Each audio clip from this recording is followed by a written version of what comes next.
Hello and welcome to Talkin' Baseball. Topic Eps are back. We've got rules. We've got how we treat Shohei. We're partners with Major League Baseball. What's it mean? Uncle Rob, I love you. I love you. Dick Bird. Rob Manfred. Home run. Oh, homers. Yeah, that's all he hits. All he hits. He struck out a few times. Hello and welcome to Talkin' Baseball, presented to you by SeatGeek. Talkin' 2025. My name is Jake Storielli. That is Trevor Plouffe. Rob's here producing. Intern Molly's rolling. We are all excited to join you on June 11th. It's summer, bro. Kids are like out.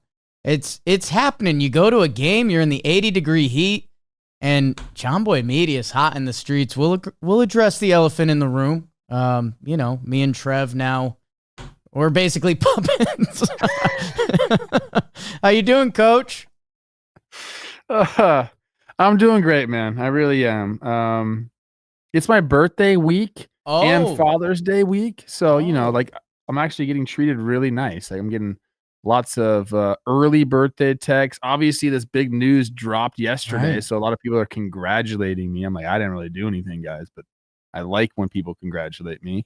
So my vibes are good right now, Jake, and I'm excited to get into this with you. We formulated this episode. It's going to run seamlessly, all these topics together. They're all congealed, if you will. And yeah, basically you're a shill for the Shield now. I always have been, in my own way. I've been a double agent this whole time. That was my reveal yesterday. I've actually worked for MLB the entirety of it. Happy 39th, Trev. I keep forgetting if it's the big one. We'll get ready for next year's panic attack. Maybe you'll start woodworking or buy people always say I already cook meat. That's not gonna change. That's true. I'm a meat cooker. No doubt about that. And I've always liked American history. I took AP American history in high school. So right. Those are the two things you usually do when you turn 40. So I don't know what's going to happen. Get you a Mazda Miata to drive around the neighborhood, something like that. I don't think so, Jay. Yeah. I'm not a car guy. Yeah, maybe that happens. Maybe that's what happens at 40. Maybe I start wearing a suit every day now that we are suits. Now that we are suits. We are suits.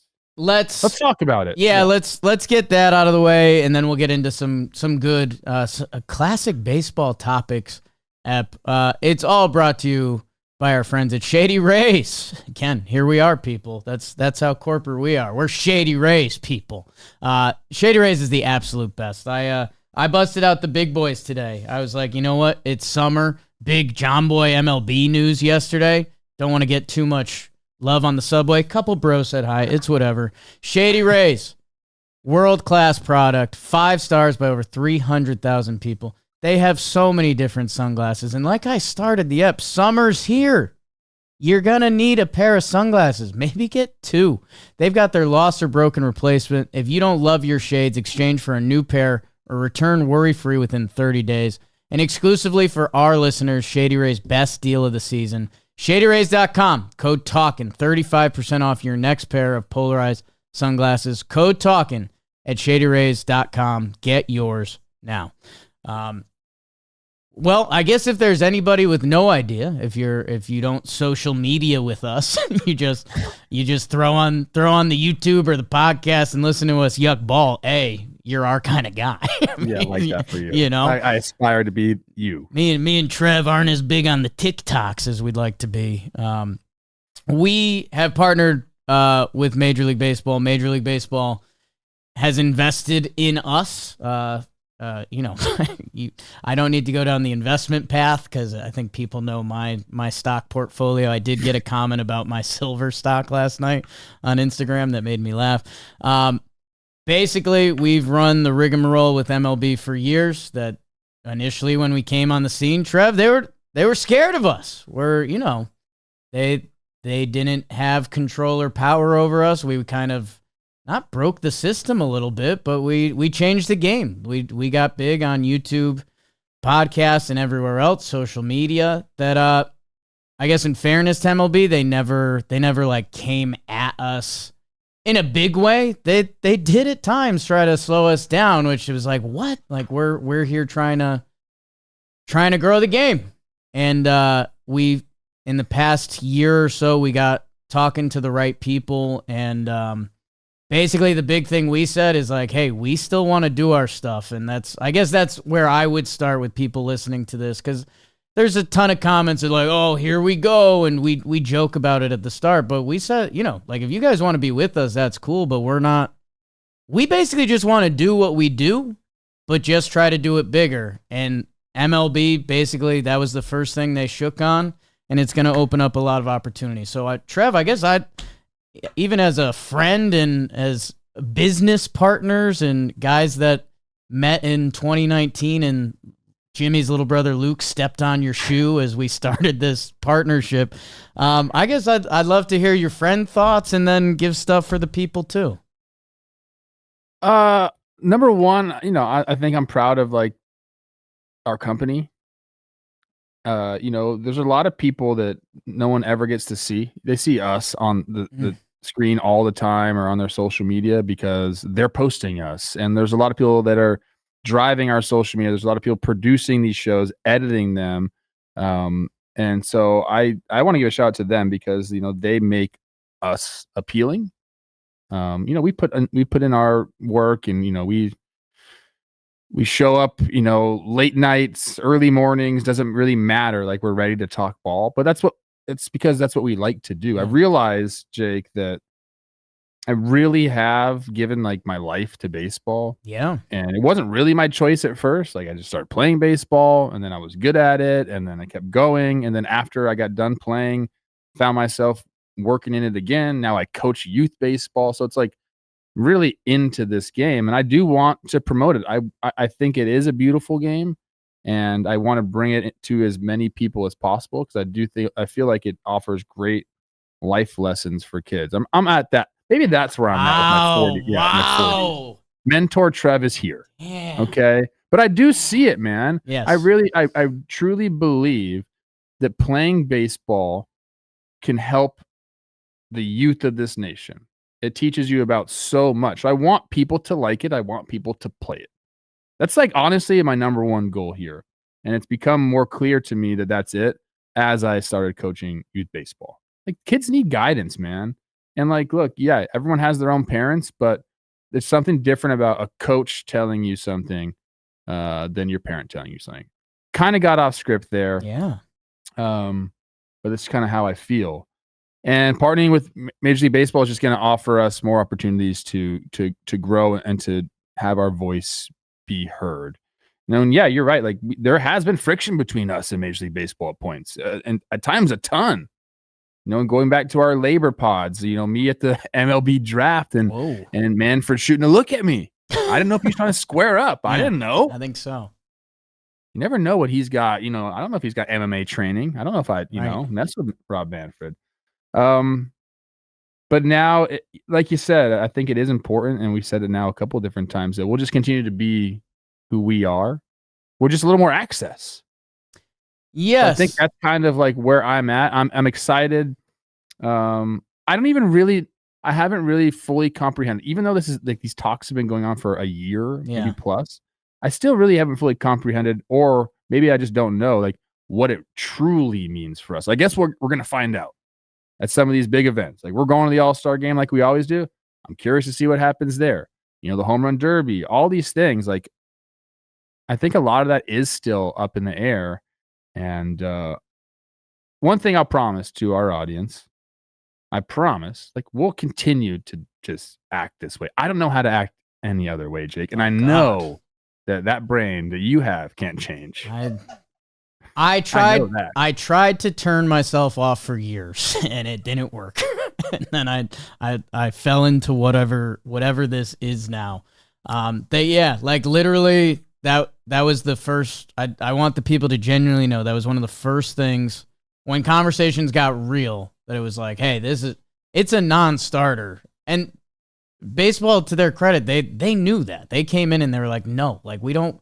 Like, people think we do stuff like that on MLB Network, and they like looked around the room and they laughed, and they're like, we don't know. Like, they're like a lot of things. They just at a certain point you're trying to run a good business, which they do on many fronts. But yeah, it's really exciting, and that's the fun part. Like, honestly, I think we're going to do our same thing. Talking baseball is going to keep rolling. Breakdowns are going to keep rolling. There's just going to be some more opportunities for us, and hopefully we have like a louder voice and scope, because baseball hasn't like promoted us.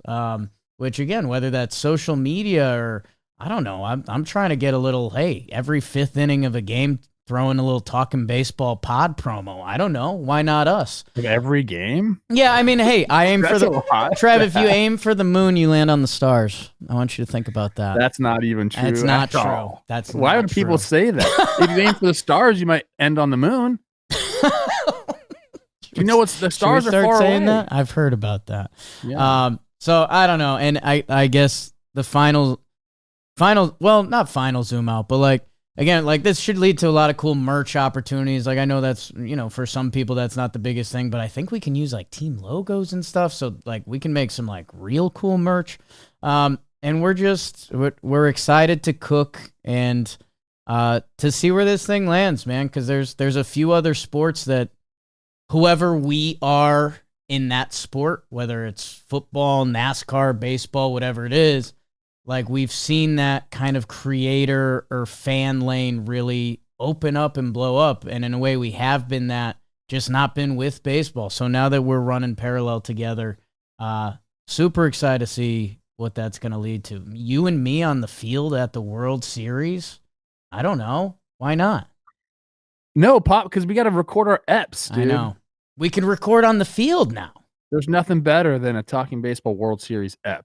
We're live on the field. Corbin Carroll runs over with the World Series trophy. The Snakes won the World Series in that one? World Series in 2025. Okay. I watched them last night. They were fun, but they beat the Mariners. Oh God, don't. You were a struggle bussing after they whooped my Twins. I jumped on the bandwagon right in time to tank their entire season.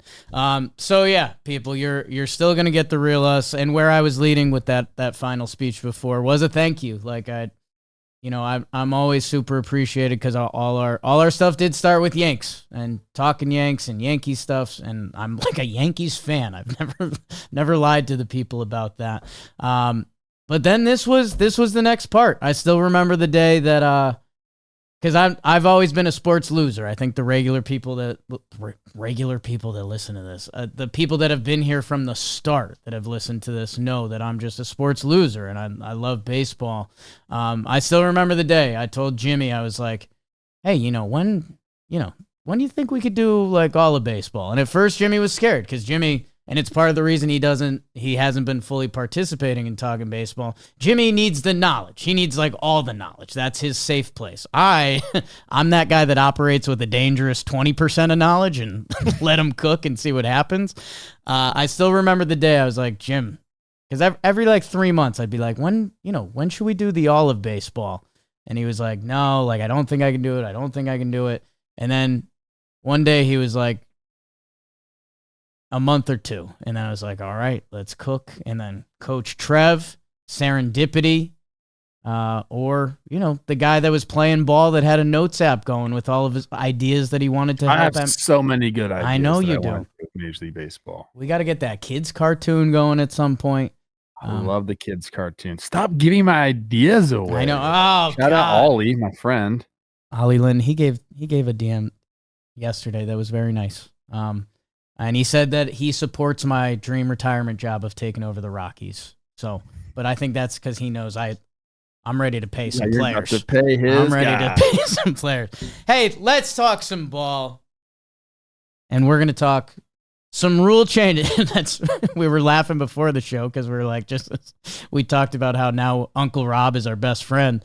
That we're going to talk a little ABS challenge system. And Trev, you ended with some rule changes. So we're actually...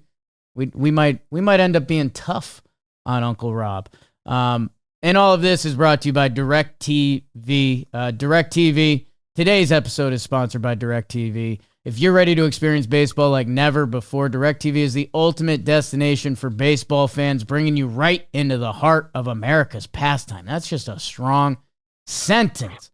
When the game's getting tight, late. DirecTV's MLB coverage, you can catch all of those thrilling moments. And people, DirecTV, you don't need the satellite anymore. We're here. You heard that right. No satellite. It doesn't work great for my New York City apartment. Well, now it does. Baseball isn't just a sport, it's a passion. DirecTV is your home for baseball, delivering the crack of the bat and roar of the crowd right into your living room.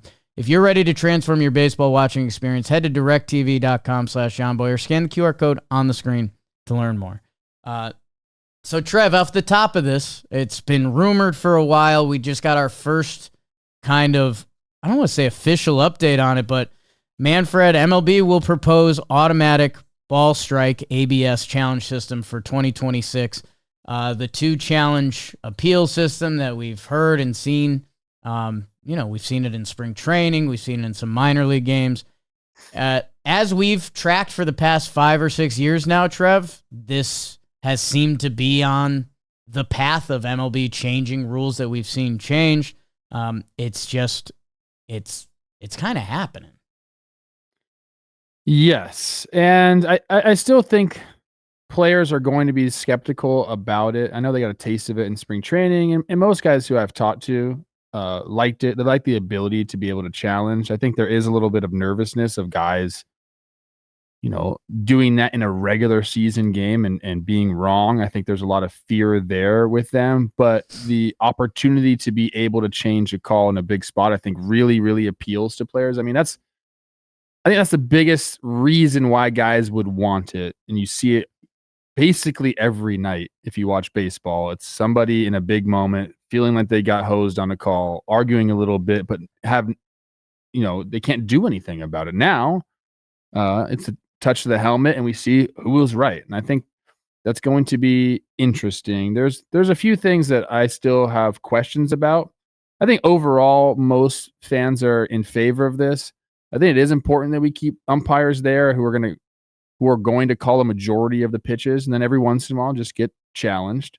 I don't know. Umpires make sense to me. Like a fully automated strike zone. I'm, and maybe people will say, "Oh, it's a slippery slope. It's going to get to that. If we allow this in, it's going to be fully automated at one point." Like maybe, and if that happens, hopefully by then it's really calculated and we figure a lot of the nuances out. But starting it like this, I think makes sense. The one thing I will say is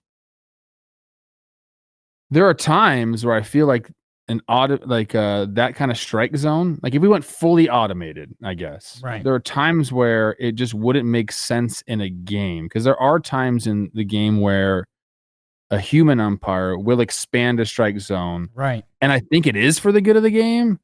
Right. Like your team is up 1 million runs and, they're just kind of trying to usher the game in. So nothing egregious being called a strike, but, maybe a ball that's a little off the plate, he gets called a strike. And, as a player, I probably wouldn't have liked that because I'm like, hey, every at bat counts. But as a fan, I think we're like, okay, let's kind of get this going a little bit. So they're like, there's the human element will stay here if we have this, I think. That's a strike, by the way. That's not. So I like that we're doing it like this. I think that's my biggest take is keeping the umpires there, allowing the challenges. Not a huge fan of the completely automated system. So maybe my mind will change once we get this into play. But right now it's kind of where I stand. I think most players feel the same way. Like if we're going to have this, still want umpires back there, and we just want the ability to challenge.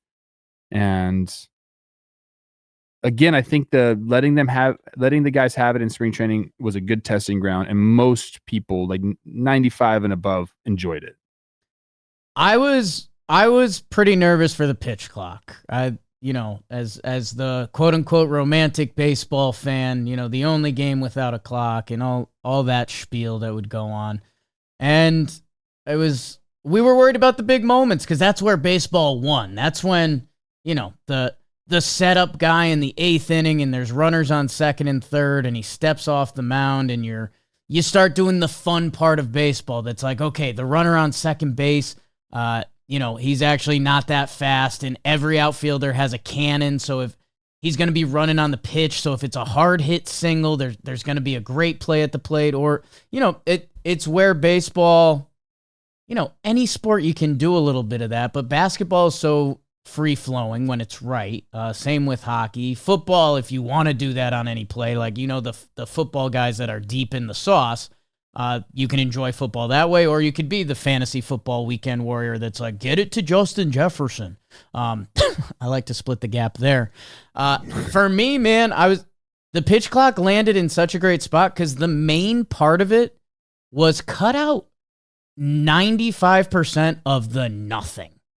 Like there was, when you watch some of the older games now and you're just like, holy, we're just lobbing the ball to first just because we're bored, or, we're shaking just to play head games with the hitter, that a pitcher could stand on the mound forever. That it's like, where that landed on, it was just cutting out a lot of the BS. And that's what I think was the same concept around this, is that, hey, 2 challenges a game, you still got to be careful with. And I know there's this, Trev, you and I are hitters, that there's been this fear about pitchers manipulating the strike zone, and a slider just barely clips the quote-unquote strike zone, which that's a whole nother situation in and of itself.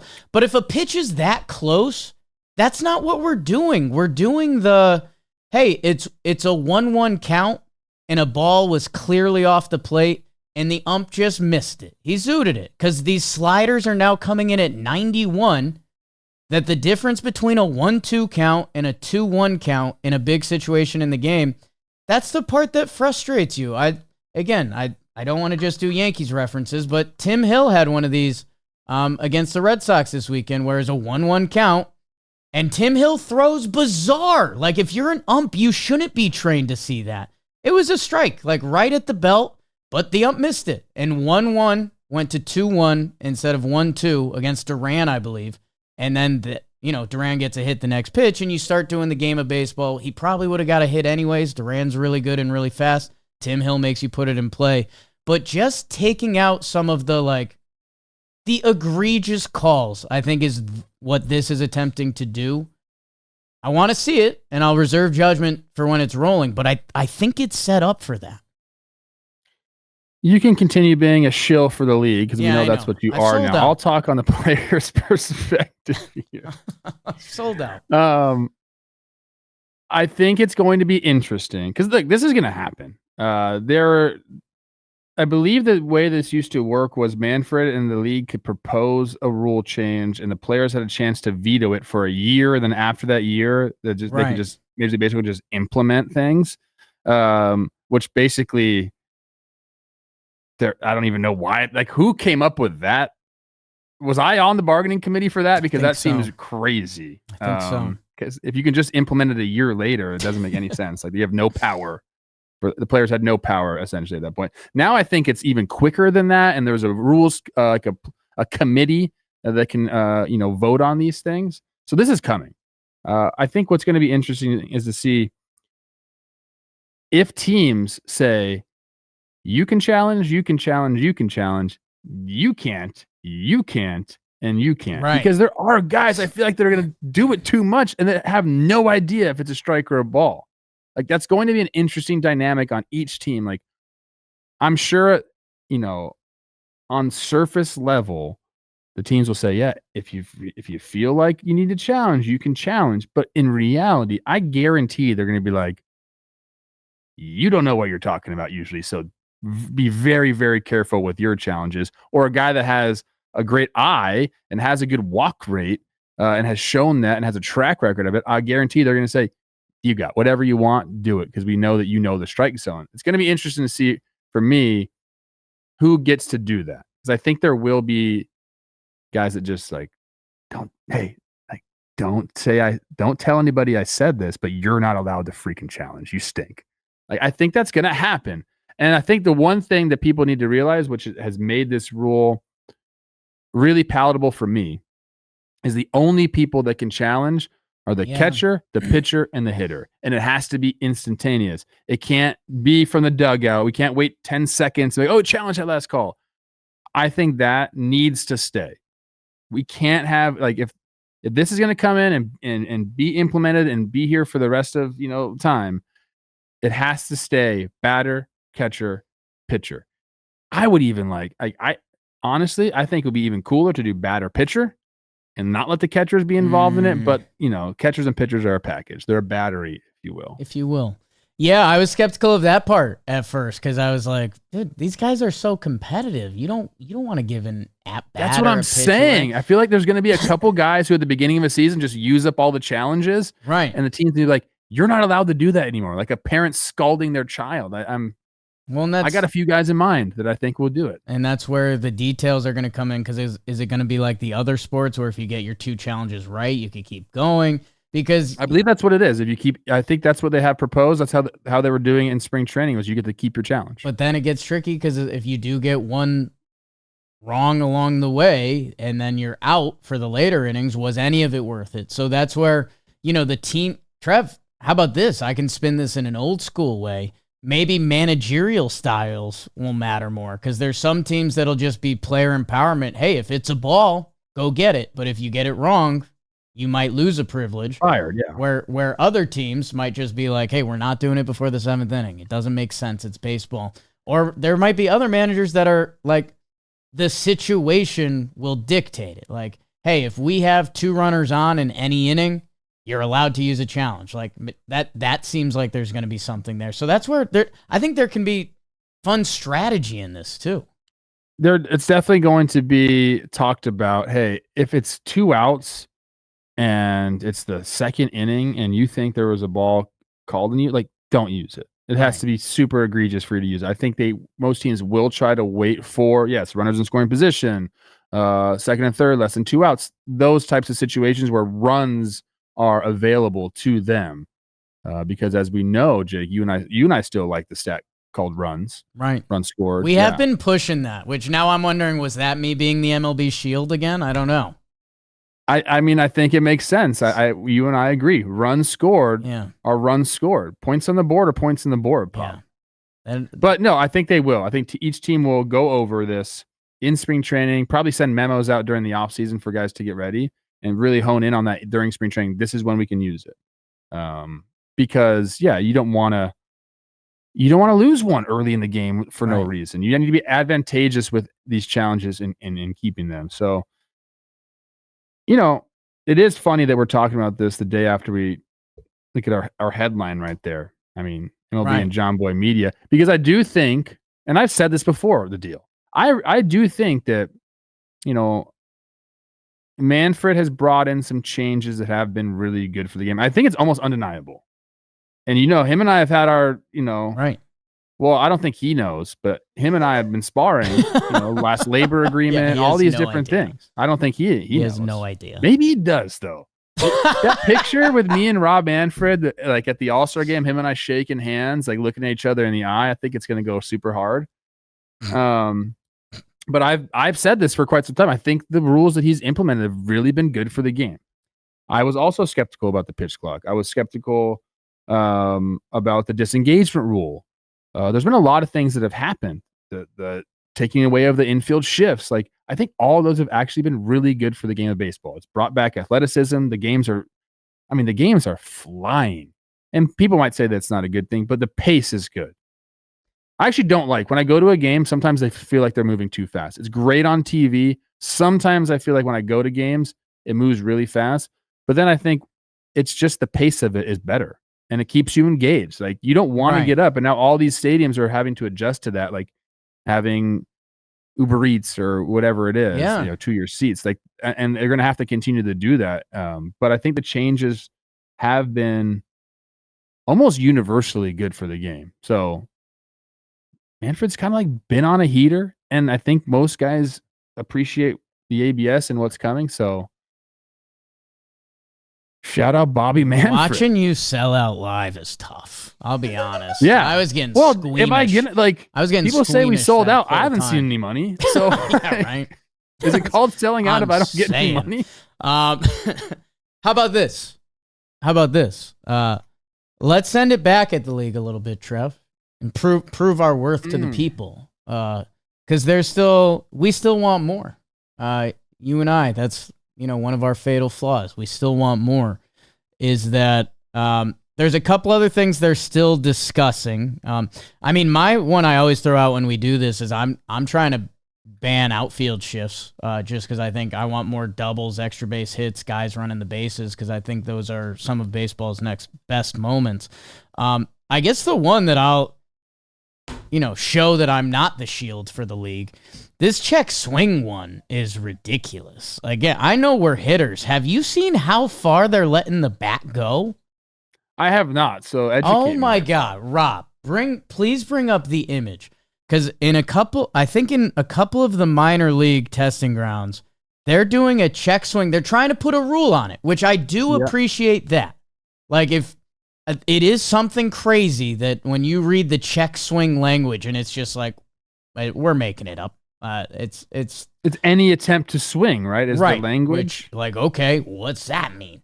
And then people just made up, is it past parallel? Right. Everyone has their own opinion on it, that it's literally pitch by pitch, umpire by umpire. Situations, again, are dictating things. I think if there's 2 strikes and an ump's got a chance to really let one rip on the third or first base line, I think there's a little bit more incentive. They are doing a 45-degree angle. A 45? Past the plate. Past the plate. Rob, I know we put you on the spot for this. 44 degrees and be called, oh my. So it's, there's a still shot. I'll see if I can find. No, that's not even close. It's very, if there's any of our listeners that are, that's the line. Pause it, Rob. Pause it.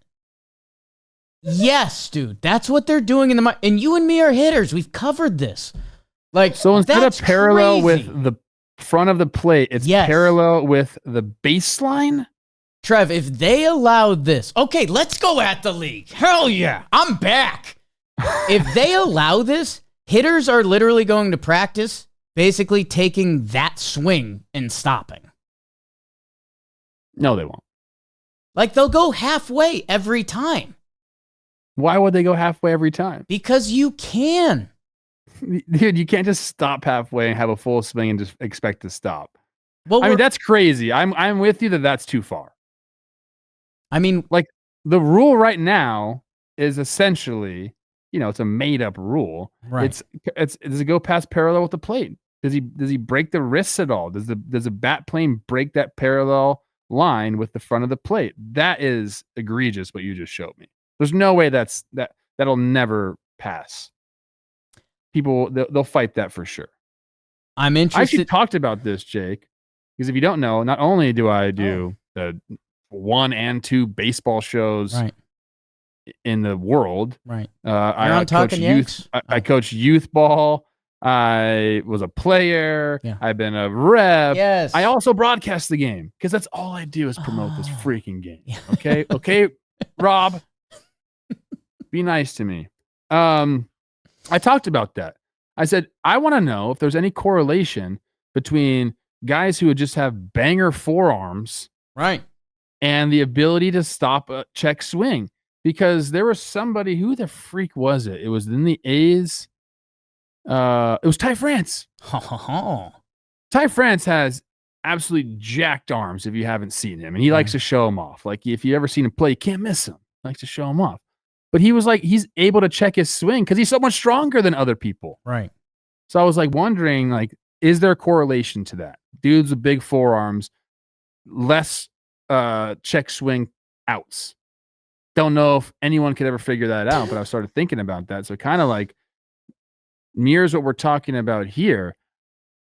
If you can go that far with the bat, not to your point, because that's absolutely silly. The guys would just do that every pitch. That doesn't make any sense to me.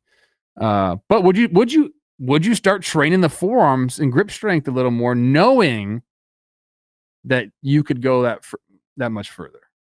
Been training the forearms since about 6th, 7th grade. You got good forearms. I guess for me, I'd be more interested. There could be something there. I think if you're an athlete, you're just. I can already hear the commenters' takes on this. Oh my God!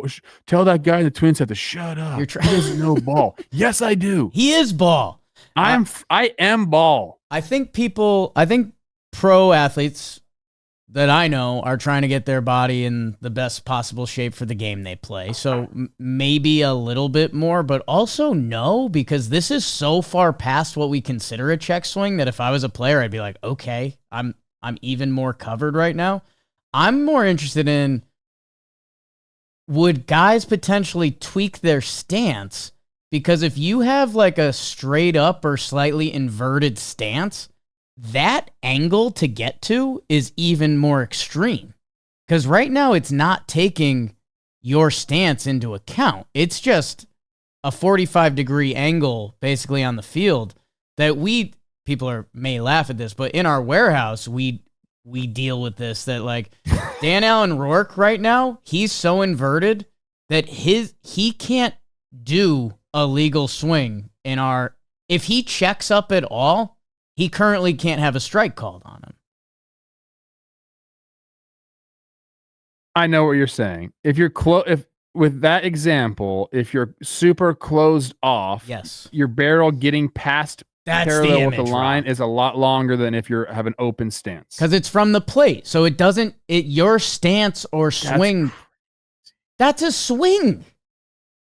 That's a swing. Each baseline, the foul lines are 45-degree angles. So they're saying like from the plate. That's the visual. That's what I'm saying. Yeah, it's egregious, and I don't think that's right. We're not shills. Yeah. Yeah. And another thing. Ban the outfield and Trev. I'm still brewing on your don't get thrown out. No, but the more I think about that, it's too much for the umpires. Like a yellow card is silly. But I'm just trying to figure out, like, can I just talk ball with my friend on camera? Yeah. That's like literally what we do, people. So that's all. I was just spitballing. I mean, Trev, having a conversation about trying to improve the game of baseball, man. What if I've had good ideas. Sometimes I got shitty ideas. Trev, I just cussed, MLB. What if... Damn. Is there anyone out there that always has great ideas? Like, come on, man. Ooh, let me be a person. I guess, Trev, for me, like, there's just something to that concept that maybe there should be a warning instead of ejections. Like, there is usually we have that for usually pitchers. Say, hey, stop now. You better stop. Right, but that's unofficial. Like, maybe we should have an official warning that in that Nico Horner situation from the other day, the ump, he taps his head and, that's a warning on Horner. I don't know. Like, instead of kicking him out of the game. The umpire has to wink. Stop. You keep trying to insert that in every rule. If they did that, that would diffuse the situation or escalate it, depending on the guy. Umpire just winks at you right when you're yelling at him. Taylor Walls getting into a beef that happened. I think this was over the weekend. God, he's such a fun defender. Yeah, you know what the umpire's saying? You're a 220 hitter. You don't know the zone. Dude, if an ump told me that and I was a hitter, those are fighting words. Joe West literally told Brian Dozier that. Because the ball crazy. came up. He came up and in, and like it almost hit him. And Brian said something like, "Dadgum, Joe, they're trying to kill me." And he said, "Brian, you're a 220 hitter. I don't think they're trying to put you on base." That's Joe West just lived for it. Yeah. Golly. That was a southern accent right there. That wasn't bad. I didn't hate it. Wow. That did something for me. And so does T-Mobile, Trev, because today's episode of Talking Baseball is brought to you by T-Mobile, the network we trust, whether we're home, at the ballpark, or on the road. Trev, I find myself on the road a lot. Central Park with the dog, walking around, but I'm still about that action, I'm one of these new age people. I can't have too much nature. I still need to see, God, what's going on in Flushing right now? The Mets just keep on winning. I got to keep your friends close, keep your enemies closer.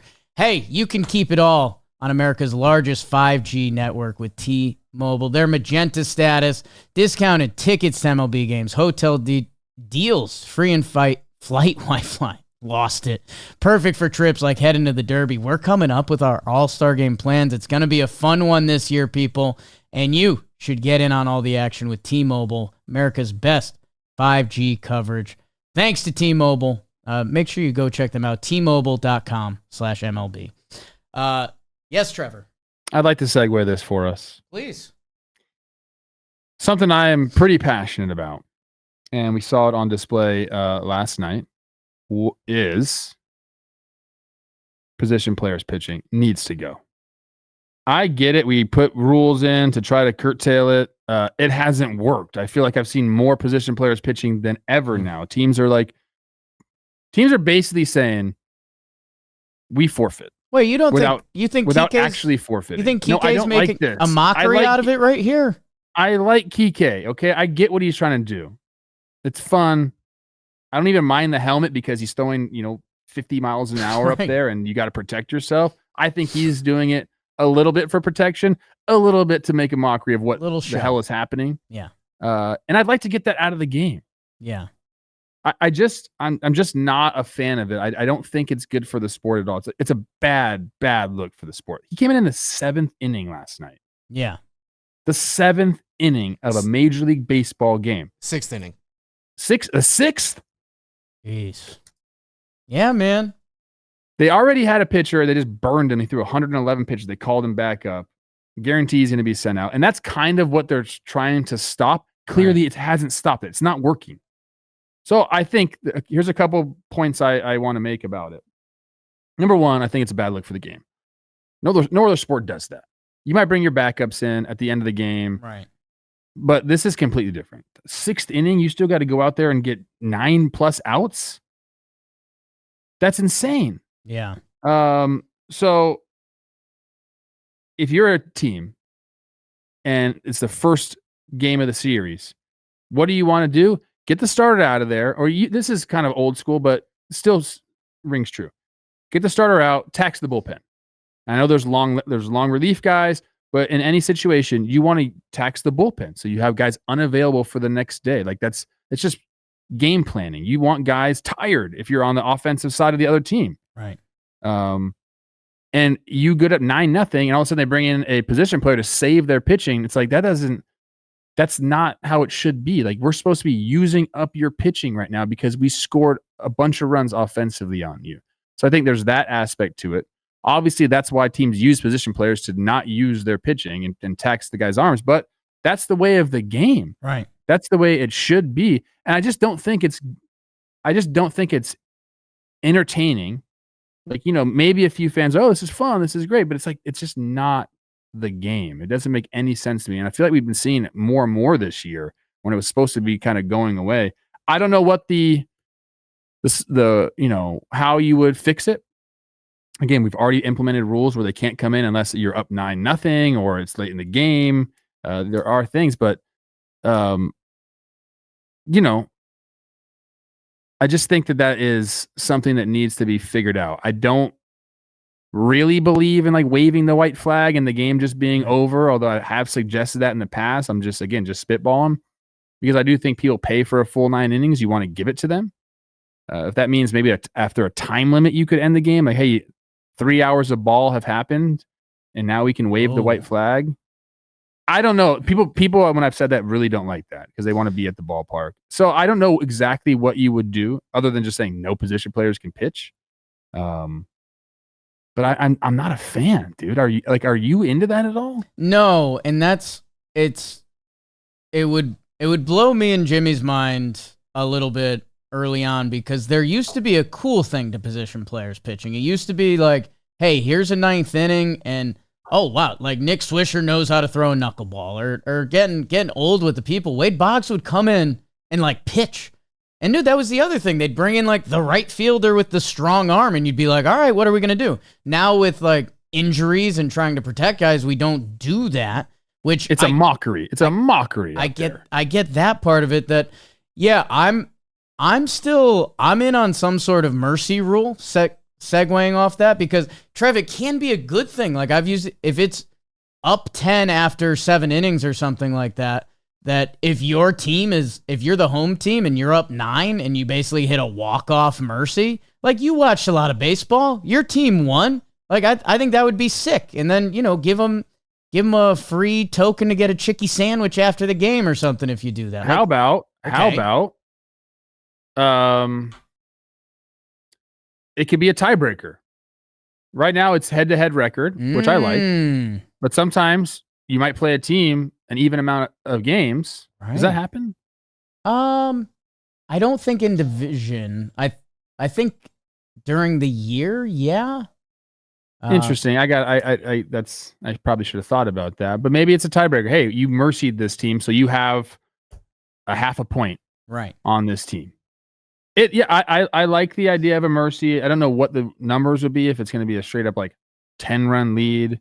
You can point to the Diamondbacks bullpen and being like, "Hey, you can come back." Right. But I think I'm interested in that.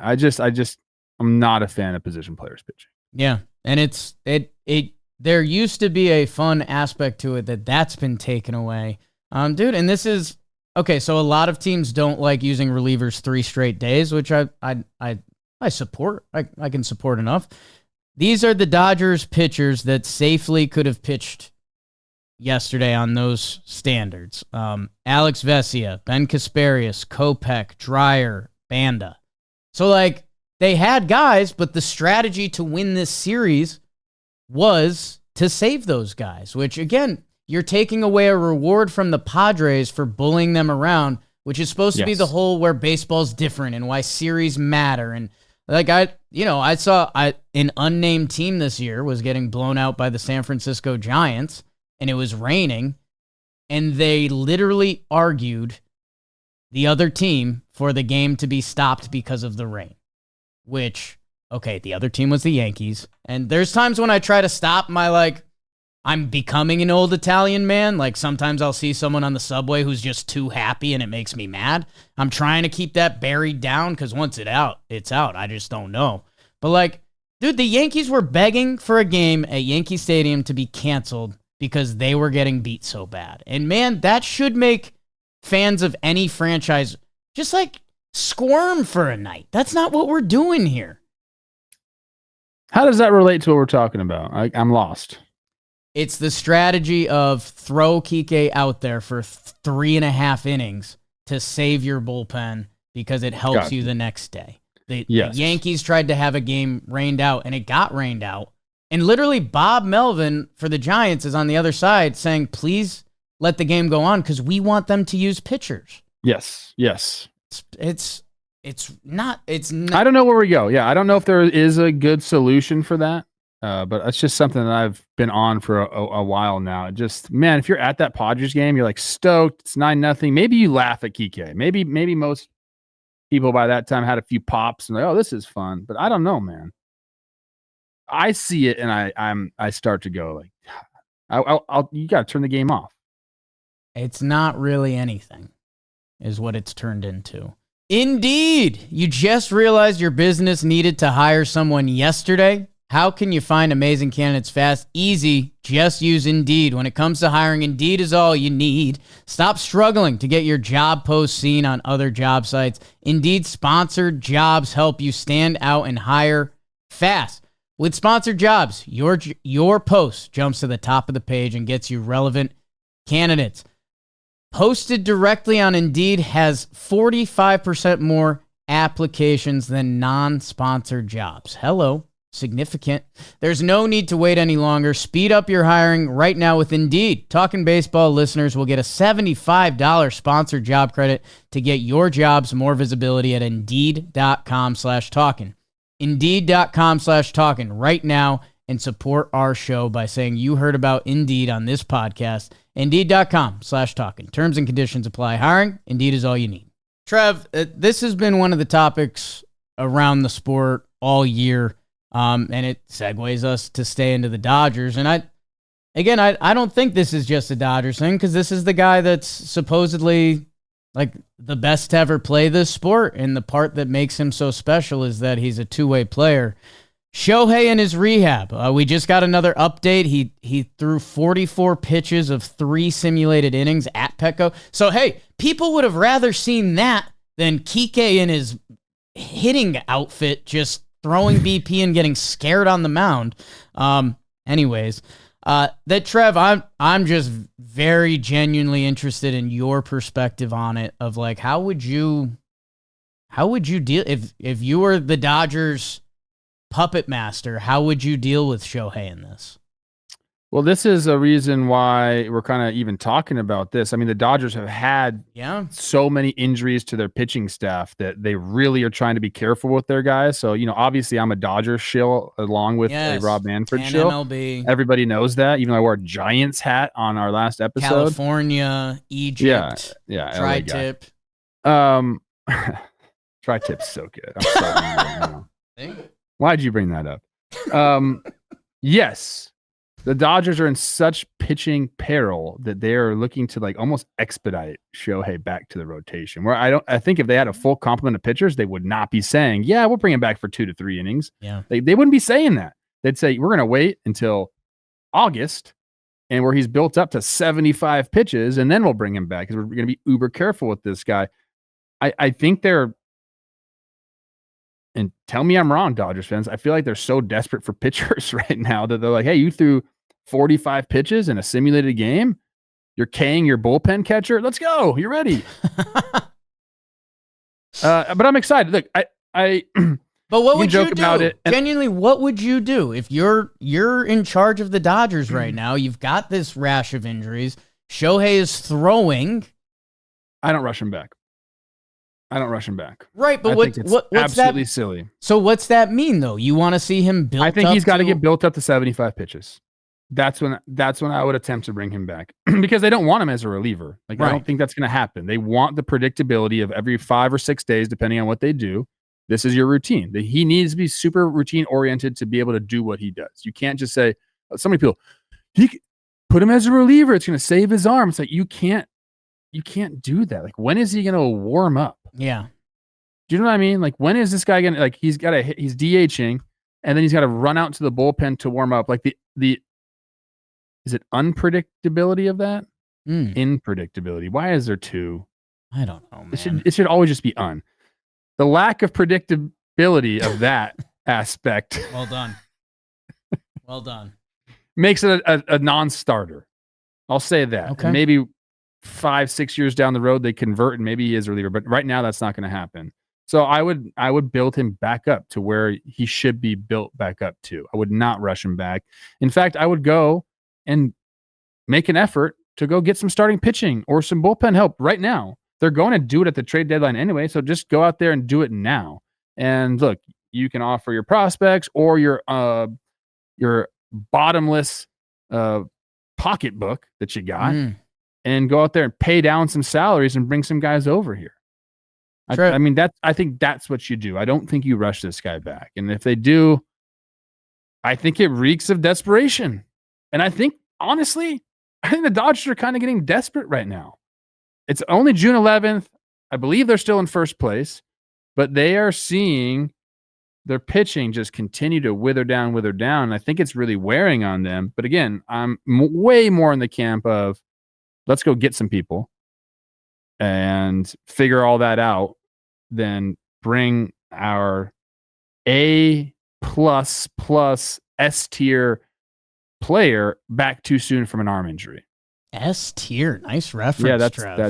That's for the Utes. Don't even know. Is that super tier? Is that what it says? I don't know what the S stands for. Superior tier. I just know it's like top. Giants are a half game back. Padres are 1 game back. So let's see where the standings are maybe tomorrow. Dude, my biggest piece is what you said there about the reliever starter thing. That's never made sense to me. Like, I don't know if being a reliever is safer than being a starting pitcher. Like, obviously there's innings wear and tear, but know what gives you wear and tear? Like, pitching to the maximum with potentially short notice or back-to-back days. Like, I think that's a lot more dangerous than being like, hey, Shohei, you're going to start on Saturday this week. Get your body prepared for that however you need to. And it's part of what I think makes him so special that's broke this game and has made him such a superstar that, yeah, I'm with you. I think you get him built up to probably that 65, 75 area. It just becomes interesting to me because if he's out there really throwing, and you can't replicate a game, I get it. But like at a certain point, when are you wasting his bullets? Like when is Shohei throwing a 6-inning sim game at 90 pitches? I think at a certain point, you just got to rip the Band-Aid. And I think they need him to be a starting pitcher. The bullpen thing doesn't make sense to me. And they've been adding like 15 pitches every time he goes out there, essentially. Right. So let's just take 2 more. He threw 44, 15 gets you up to 75 in 2 weeks. Like let's just give it some time.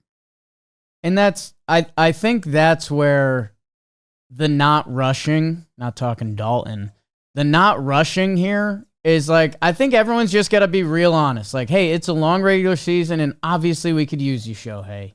If he's throwing 75 bullets and he's recovering the way he normally recovers, then yeah, dude, let's get you on the mound and see what happens. And again, maybe you can be a little extra conservative because he is who he is. That first outing, if he throws 66 pitches and it looks solid, get him out of the game. Like it is, you guys are searching for a bigger thing this season, the Dodgers, but if he's throwing and it looks right and he feels right, get him going as a starting pitcher. Just to cover this, Dave Roberts did have a quote on this. It kind of aligns with what we're saying. He says, it's tempting. I'm sure Shohei is tempted to just rip the Band-Aid off for a big league game, but I think we've done a good job of just being patient. And truth be told, I don't know if anyone knows the right time to get him in a big league game, but we're still being very careful. That to me tells us they're going to wait. Like, let's not rush into this. Yeah, and I think they, obviously they have deeper pocketbooks and all that stuff, but I think it's one of the perks of being the Dodgers right now, and I think they had the credit for this, like who Dave Roberts is, and that organization is very comfortable with themselves that they're not gonna, hey Shohei, we weren't gonna have you hit the mound, but we've got a big road game against the Brewers. We need you to dial it up. Like that's not who they are, and that's not going to happen. All right, it's time for Bet the Cycle, brought to you by DraftKings. Use code JMBaseball when you sign up with the DraftKings Sportsbook. Coach, what's got your goat? I was just thinking, this is the first episode after we have our deal with Major League Baseball. We talked about Rob Manfred and the Dodgers. People are going to love that. Come on. We talked ball, man. I mean, we talked about the Dodgers getting dunked on a little bit, too. So they did get dunked on. It's not a rivalry. Okay. that's Are we ready for this?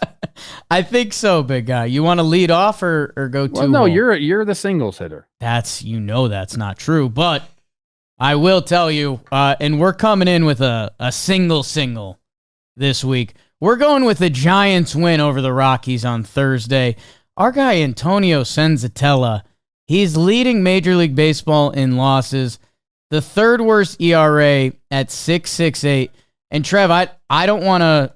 Again, what's going on in Colorado this year? I feel bad for the guys. Trev, in 62 innings, he's given up 101 hits. So we're taking the Giants to win, currently on a 5-game dub streak. That's like a base hit bunt with a third baseman in left field. Yeah, right that's there. like the old shift days. They want you to take the bunt. But hey, that's a knock. We're getting a single. That's a single, and it's a line drive in the scorebook. For the double, this one's interesting, Jay, because, I have had 40 doubles in the big leagues before. So I know when there's an easy double and when I got to turn the Jets on. I think I got to turn the Jets on for this one, even though Paul Skeens is who we're betting on to record a win versus the Cubs this weekend. We all know about Skeens. His last 8 start, a 1.52 ERA through 52 innings. The only problem is they don't really win when he pitches because they don't score any runs. So we're banking a little bit on Skeens being his dominant self, but really it's that Pirate offense just putting together like 3 runs. If you guys can do that, we can slide into second safely. Wow. Congrats on your 40 double season. The triple. I love this because a sneaky, underrated baseball family, the Contreras brothers, to each record an RBI or RSBI or however you guys want to do it on Friday. The Cardinals and Brewers are playing each other for the second time this season. William Contreras sees Eric Fetty pretty well, a .571 batting average, and Wilson Contreras, a big June so far. So why not the Contreras bros each to drive in a run Friday night? I like that. Yeah. I wish I played ball with my bro at the big leagues. I did at the warehouse. That was fun. That was nice. And for something that you know nothing about, Jon Snow, home runs. The Padres were going to sweep the Diamondbacks in Arizona. It's the first time. I think that's Arizona, I meant to say. Yeah, what was that? Arizona? Coach, they're your neighbors. I like Arizona, actually. That's really good times there, man. Go down to Mill Ave, get you a Long Island iced tea at the Q Club. It's the first time that the Padres will play the D-backs this season, the first time since essentially knocking Arizona out of the playoffs last year. And the D-backs are kind of decimated with injuries. They have underperformances by pitchers. Padres, we'll see how they do against the Dodgers in the finale. But they've been playing pretty good ball. Arizona's teetering on the buy or sell. I think more towards the sell at the deadline. So we're swinging for the fences. The Padres sweep the Diamondbacks in Arizona. And I have a speech impediment now. No, we're working on it. Come bet the cycle with us at DraftKings. Hey, I have a follow-up Shohei note, so I'll just keep leaning into the Dodgers, even though Dodger fans hate me. Trev, if people are wondering, because maybe we forgot, what Shohei did last year, 50-50, and how good he is at hitting. Since 2020, if you do best ERA with over 400 innings pitched, so basically taking out the relievers and starters between injuries and such, it brings Shohei into the mix. Shohei is 7th in ERA. 7th in ERA of starting pitchers. So it's Max Fried, number 1. Whoops. Brandon Woodruff, too. Do people realize that? Clayton Kershaw, Corbin Burns, Shane Bieber, Zach Wheeler, and then Shohei Ohtani ahead of Shane McClanahan, Scherzer, and Sale. Those are not names I'd expect to be on that list. It's just there's probably not a lot of guys that have thrown 400 innings. That's what I'm guessing. Yeah, I mean, there's, Bieber's at 514. He's missed some innings. Kershaw and Woodruff are both in the fours, too. So you're bringing in some injured guys that haven't exposed themselves to the more innings. The three dogs are Fried, Burns, Wheeler that you would expect. But Shohei, when he's on the mound, he's at that level. I think it's been a minute, dude. We haven't really seen him throw the ball in a little while now. It has been a minute, but I think what it's made us realize is this is not some cute two-way player. This is a guy that's one of the best in the business at both of them. So don't think this is some, oh yeah, he does this a little bit, does this a little bit. No, he's one dotting it right now. One dotting it. His career OPS, Jake, is 951. That's reserved for the elites. Yeah. Okay, like you and Rob Manfred, the elites of this sport. Rob, take me golfing, please. Thank you guys so much. A little throwback topic ep, some big news, and another thank you. You guys are the best. We appreciate you. We'll be back. Jake sucks. Rumors of another late night episode. Oh, yeah. Last one got a little. Rumors if they're true. Last one got a little wonky. Poppy jumped on the Mariners train and might have buried their season. Let's do it. I can't wait to text Uncle Bobby.